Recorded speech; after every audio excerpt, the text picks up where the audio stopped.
Lyle, Stephanie, let me ask you first of all what you made of the verdict last night. I think deep down I thought it was going to go that way. Obviously I had no way of really knowing that, bearing in mind that was the initial decision, which was then acquitted and obviously overturned. And I think I said to people at the time, going into this we were well aware that there would be a counter appeal no matter what last night's decision was, which is why I was perhaps a bit nonplussed when the actual decision came out. And the other thing of course for us is, although Stephanie has some Italian language background, I don't, and in that courtroom it's obviously all very tense, it's read out very quickly. And it actually takes a few seconds for us, or me personally, to even get a translation of what a decision is. So, and Stephanie, what do you make of Amanda Knox saying already, there's no way I'm coming back to Italy, they'll have to drag me off kicking and streaming? I think we're in a difficult position at the moment because there are so many steps in this system that it's not been confirmed, it's not the end, and as Lyle said, it could have gone either way yesterday, and I was quite prepared for that, especially seeing as it will go to another level again.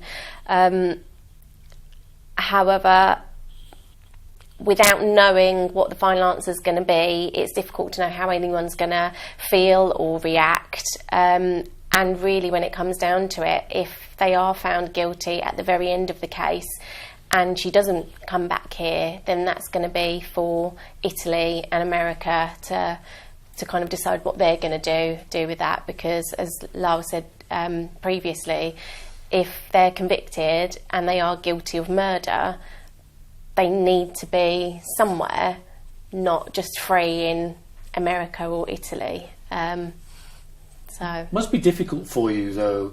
This has been going on the best part of 7 years now.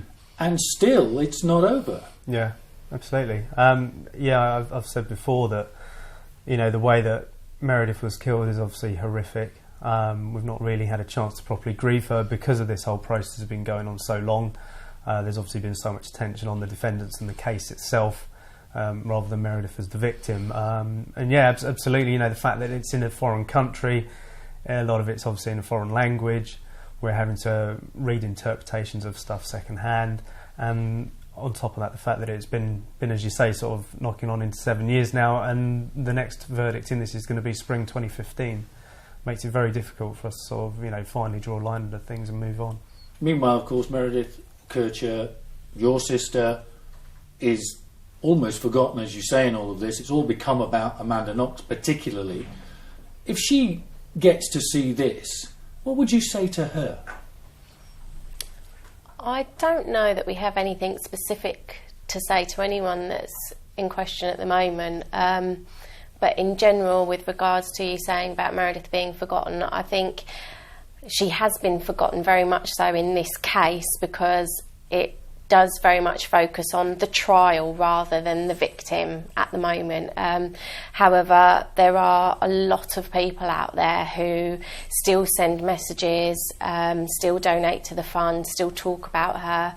We're very much in touch with Meredith's friends, and as a family we all remember her together. So she's definitely not forgotten, but I think that the focus has been shifted in the case and in the media from actually, as Lyle said, how horrific this crime is, what's actually happened to Mez, the fact she was only 21, and it could happen to someone else just as easily. I think that's almost the most important part to remember, that actually we need to find out what happened. You seem very measured about this. This was your sister. We have a woman who's been convicted twice now of her murder, sitting on the west coast of America saying, I'm not coming back. I'm not going to serve another day of this 28-and-a-half-year sentence. How does that make you feel? Well, sorry, I was going to say, I think part of the reason we've tried to remain measured about it, as you say, is because I think we were made quite early on that this could be a very lengthy process. I think, as everyone who's been following the case and any of the details of it is aware, it's a very intricate, complex case and scenario of what perhaps happened that night. There's certainly a lot of question marks, I suppose, at the moment still over what precisely happened. From our point of view, we've very much supported as I said before, the prosecution and the legal team, the stance they've taken on it, and the decision that they've made. So from our point of view, while we've fully supported on that, we're well aware that it could have taken some time.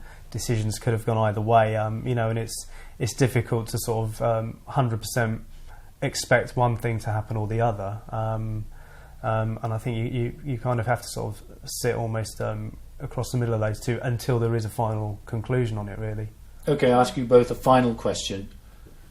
Do you think Amanda Knox and Raffaele Solicito killed your sister, and do you think either of them will ever end up back in jail? I think that's a very difficult question for us to answer at the moment because, as Lyle said, there are still so many things being investigated, needing to be confirmed, that we aren't judges, we're not jury, and we're certainly not detectives, so it's difficult for us to know what's fact, what's fiction, other than what we are told, and that is all that we can go by.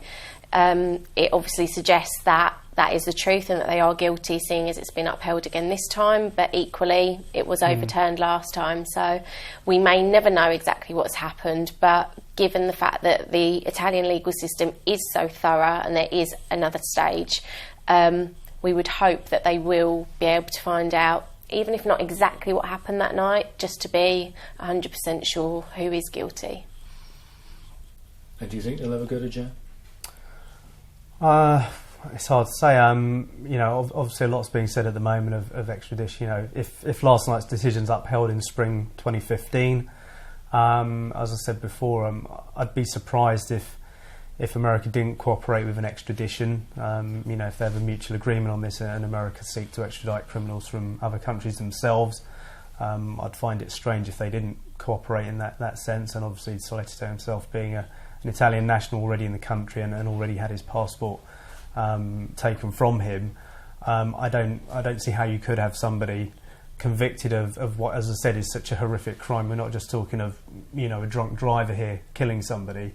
I can't see how somebody couldn't go to prison for that.